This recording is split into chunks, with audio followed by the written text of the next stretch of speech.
Hey friends, my name's Johnny Bryant. I'm the video director here at CTK Bellingham, and I am here to just take you through the announcement video process. So first thing you need to do when you're getting in here to do the announcement video is you need to grab an SD card. All the SD cards are up here on the shelf and they're arranged in the order of how fast they go. Grab from the back, and when you're done, place one in the front. You are going to need a regular sized SD card, and you're going to need a micro SD card. The small one is for the audio recorder, and the larger SD card is for the camera. Let's go put these into the camera now. There is a slot on the right side of the camera, and there's a small latch that you're gonna slide down and then pull backwards. That opens the SD card slot, and your normal sized SD card will go in there backwards. The top slot is the one that's prioritized to film first. Close it, and you're ready to record. Reach forward. The power button is on the front. It's a switch that powers the camera on like that. The camera is also powered by USB-C. Sometimes it will still run down on battery. So check your battery indicator before you begin filming, just making sure that you actually have juice and that it's not almost empty. Once the SD card is in the camera, you need to format the SD card. This means you are deleting everything on the SD card that's been previously recorded, and you're making space to record something new. So be careful that you already have everything saved or everything sent to me for editing. So in order to do the format, you're gonna click Menu. You're going to use the left button to make sure you're all the way on the left side of the screen, and you're going to make sure that you're on the little camera icon. Then you can press the right button or the center button to select, go down to Media, select, Format, select slot 1, that's the one that's prioritized to be recording first. You're gonna click that, and then you're gonna select Enter. That will delete everything on that camera's memory card. When that process is completed, you're ready to shoot with the camera, but you need to also go ahead and create a new project on the audio recorder. Here is the audio recorder, and with this recorder, you are going to be using the micro SD card. There is a small door on the right-hand side. You're gonna pull that open, and then you're gonna put the micro SD card in there, pushing it into that little slot, and pushing hard until you feel it click. Then close the little door. Then power the unit on with the power button that's directly above the door. This is being powered by USB-C, so you should not need to worry about batteries. You do not need to format this card each time. There's so much space on this card that you should not run out. So what you're gonna do is you're gonna click and hold the stop button, which says option above it. Then that gives you a couple of settings up top. The one you need is new PRJ, new project. Press that, a new project has been created. Now, all you need to do is press record. And now you are recording through the boom mic. My advice is to press record when you're ready to start filming, and then do not stop recording until you're done with the whole entire session. Like I said, there is a whole lot of space on this thing, so just let it record the whole time that you're filming. That'll make it easier for me to synchronize everything up later. Also, it's easier on you. You don't have to stress about whether you are or aren't recording at the beginning of each take. When you're done, you'll come over and press the stop button, and you're done. That stops it. If you decide that it's time to do a new project before you have actually taken this file off of the device, make sure that you hold stop and you do a new project. If you do not create a new project, you will just continue recording where this last project left off. Or even worse, if the SD card is taken out and put back in, it resets it and you start recording over this project. So before you start a session, you create a new project. Let this roll for the whole entire session, stop it after the session, and then grab your SD card out, put the footage onto the Google Drive for me to edit, and bring the SD card back into the studio. You'll follow the same procedures with the camera, taking the SD card, putting it onto the Google Drive, and then bringing the SD card back into the studio. If you ever need to remove the camera from the Teleprompter platform for any reason, or if you come into the studio and the camera is not already installed, here's how you remove the camera and reinstall it. Make sure that you close the screen all the way with the screen side facing the camera so it's safe, and unplug the USB-C cord. You can just let it fall. Everything is totally organized down there to the best of how it can be. And then there's a quick release down here. This little tab down here has where your pointer finger is, a very small tab that you're going to pull towards you, and then you're going to push away from you the whole entire unit. When that happens, the camera is now loose. Make sure that you had a good grip on it when that's gonna happen, and then you can slide the camera out. Then to reinstall the camera back onto the teleprompter base, you are going to make sure that the latch right here is flipped all the way open. You are going to slide the lens of the camera through the little opening in the fabric hood, and then you are going to slide the base of the camera onto this quick release. Make sure you still have a grip on it because it's not tight yet. You're gonna reach forward and grab this little latch, and you're gonna pull that until it clicks in the halfway position, right there. Do not pull all the way, because if you click it all the way, it becomes extremely difficult to take off. Once it's in the halfway position, you open your screen, grab your USB-C plug, and make sure that you plug in the camera back to power. Now camera is set back up and ready to go on the teleprompter. Okay, so now that we have the SD cards in the camera and the audio recorder, and those are both ready to record, we need to turn all the lights on. First thing you're gonna do is you're going to grab the small white controller that's gonna be on the Husky table or on the shelf above the Husky table. That's the table right when you first walk into the studio on your left. This remote control right here controls all of the lamps and all of the background lights with just the first and second switches. So all you need to do is press on 1 and on 2. That turns on the lamps and the background lights. Also, one note, just use number 1 and 2 on and off. Don't use any of these other numbers. I have found out that this is the same system they use out in the commons, and if we're not careful, we could be turning their lights on and off on accident. So just 1 and 2. Next, we're gonna turn the key light on. There is a control panel that's attached to the tripod in the main control center for the announcement video set, and you just flip the switch in the top left-hand side of that control panel. This control panel is on a magnetic mount, so you can take it off and you can hold it in your hand, and then you can flip it on.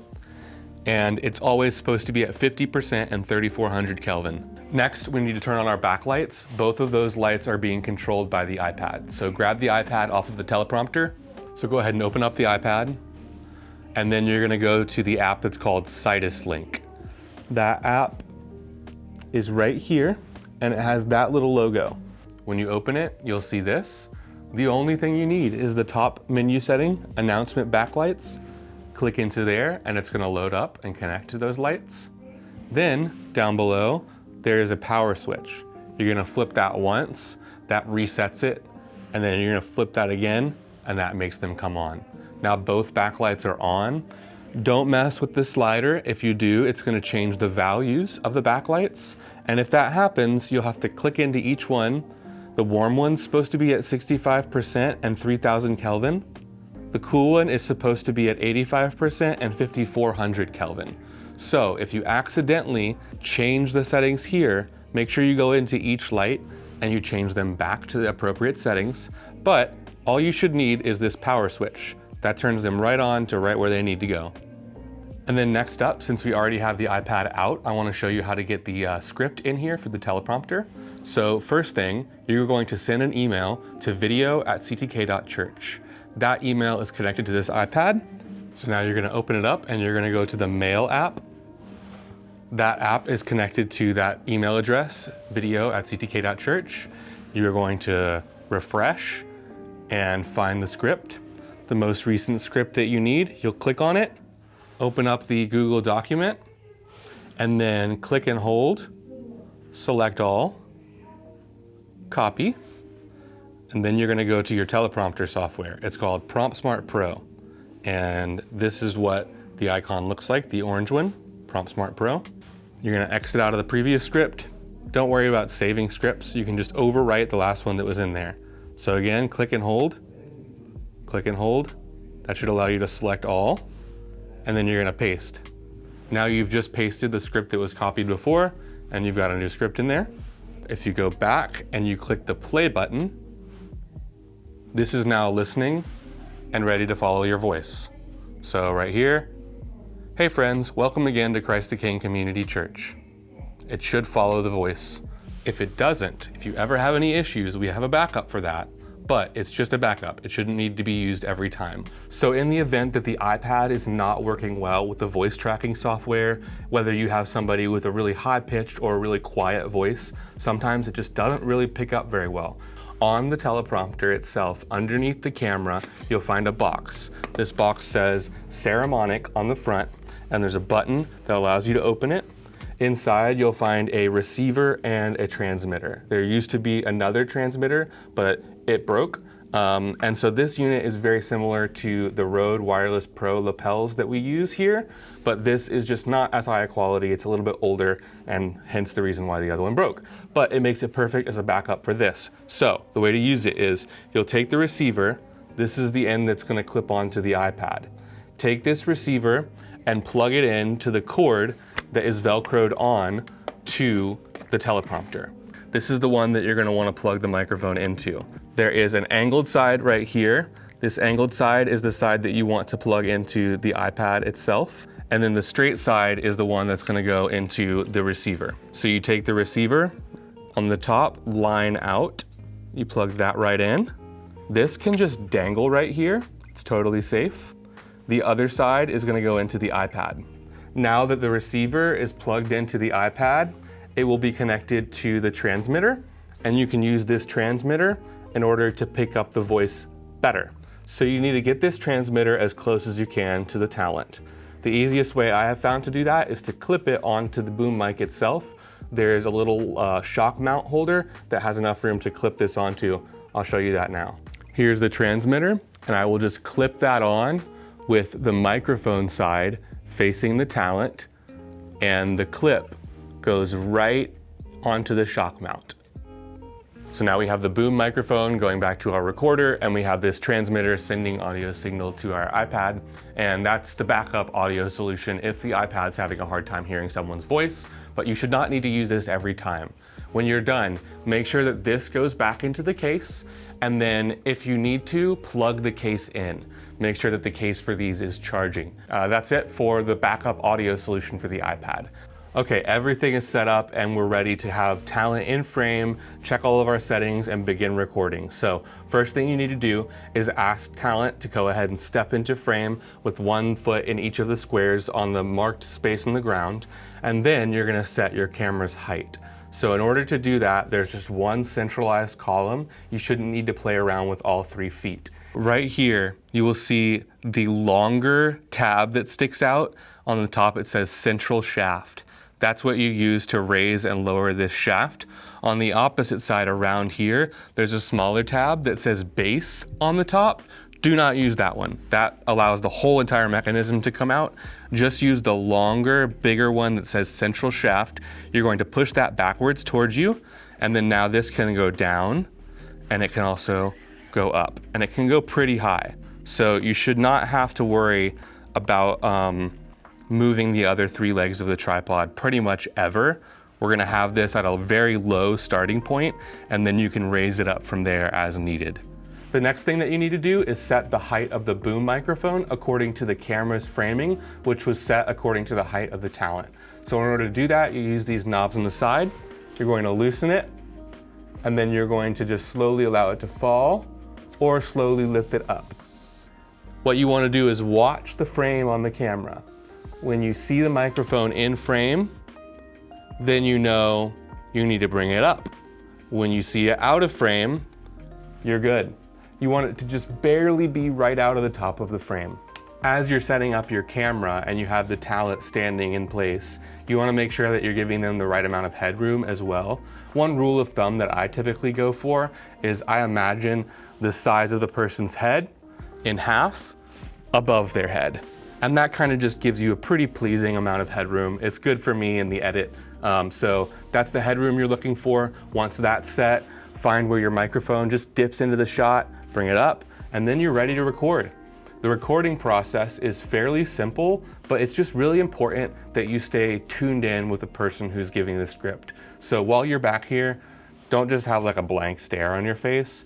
Try to be like nodding, giving some smiles, some thumbs up, tracking along with what they're saying. Equipment wise, once you've pressed record, it's all good to go. So just be tuned into the person and listening to what they're saying.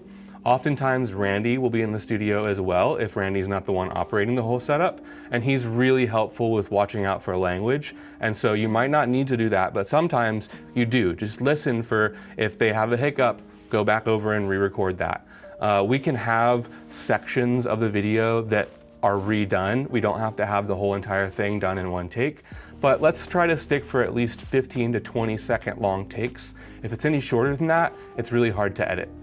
So now that we've basically gone over everything for the announcement video step by step, I'm just gonna take you through that process from start to finish as if I'm coming into the room fresh. So I just came in, we're pretending that all the lights are off. I'm gonna turn the house lights on, and I'm gonna check the camera and the audio recorder for SD cards. If there's not an SD card in either one of those, I'm gonna go back to the door, I'm gonna check the shelf, which has the SD cards on it, and I'm going to pull from the back of the SD card collection. I'm going to grab a micro SD card, the really small one, and I'm going to grab a regular size SD card, the larger one. The larger one needs to at least be 95 megabytes per second. You can read that on the label. Once you have those SD cards, you're gonna put them into the camera and into the audio recorder. The camera's SD card gets formatted. The audio recorder, you just start a new project. Now the camera and the audio recorder are ready to record. It's time to turn on the lights. I'm gonna go to the teleprompter and grab the iPad. I'm gonna go to the Sidus Link app, and I'm going to turn both of the aperture lights on with the Sidus Link app. I'm also gonna go to the main tripod setup, and I'm going to flip the switch on the key light. And then I'm also going to go to the Husky wooden top table, and I'm going to grab the white remote control, press the numbers 1 and 2 on to turn on the lamps. Now my camera is set up to record, my audio recorder is set up to record, and all of my lights are on. It's time to go ahead and turn the house lights off. This is what everything looks like with the house lights off. I didn't show you that before, but the house lights are gonna go off. It's gonna get a lot darker back there. And once the house lights are off, you're ready for talent to be on set. So once you have the talent on set, you're gonna bring them over here and you're gonna put a right foot in one square, a left foot in the other square, and you're gonna just have them stand here while you go back behind and you adjust the camera's height. You wanna adjust the camera's height to give them the right framing so that one half of their head is above and it hits the top of the frame. And then your camera's height is set. After your camera's height is set, you need to set your microphone height. You're going to move the microphone up and down and do that until you get it into the frame of the shot, and then move it just out of frame. Once it's out of frame, also come back onto set and double check to make sure that the microphone is moved in axis with the person's voice, that it's actually pointed at them, not only at the right height. Now the camera is ready to record and it's set to the proper height. The audio recorder is set to record and the microphone is set to the proper height.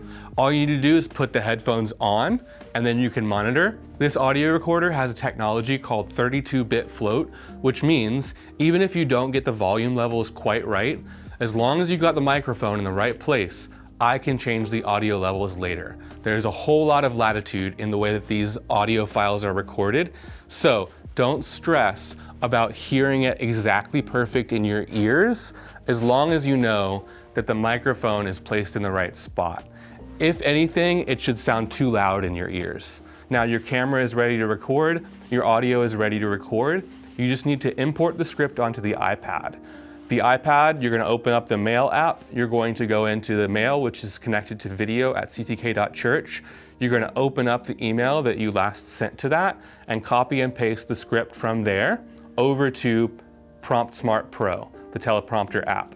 And once you're in the app, you select the previous script, you highlight the whole thing and delete it, and then paste the new script in there, and you're ready to go. While you're recording, just make sure that you're giving some cues, some nonverbal cues such as big smiles, thumbs up, lots of nods, just kind of helping to like exude confidence, because we have a lot of people who've never been in front of the camera before, or this is just not their most comfortable space. So it's your job to make them feel comfortable, and it's also your job to just capture the content. So I think with all of this instruction, that should give you what you need to know in order to make that happen. If you have any questions, I'm always available. Please feel free to call me, FaceTime me, send me an email. I should be available. So yeah, I appreciate you very much. If you're watching this, that means that you are helping me to create great videos for CTK Bellingham, and that's an incredible thing. I really, really appreciate that. You are valued and loved, and I will talk to you later. Bye.